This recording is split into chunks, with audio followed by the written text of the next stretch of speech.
Autrefois, c'est vrai que l'humour n'était pas un sujet pris assez au sérieux pour faire l'objet d'une étude. D'ailleurs, il y avait une certaine condescendance, un certain snobisme à l'égard du comique populaire en tant que tel, qui n'est pas complètement disparu parce que, à l'égard, par exemple, d'un humour qui est issu de la culture de masse, par exemple.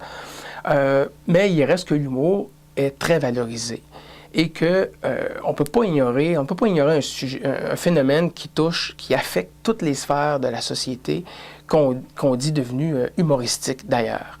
C'est-à-dire que c'est une fête permanente, c'est l'euphorie perpétuelle. Donc, c'est sans doute pas étranger, ce phénomène-là, au fait qu'il y a une augmentation, justement, d'études concernant l'humour, le comique. Au Québec, il y a quand même plusieurs mémoires de maîtrise, plusieurs thèses de doctorat concernant l'humour, que ce soit en communication, en littérature ou en sociologie. Mais c'est vrai qu'en histoire, il y en a très peu. Et il y a très peu de publications en général. Reste que ces thèses-là, ces mémoires-là, m'ont été d'un grand recours pour faire une synthèse, sont essentielles. Si ont été peu publiées, malheureusement, c'est sans doute parce que les sujets sont plutôt pointus et ça touche à un lectorat assez limité.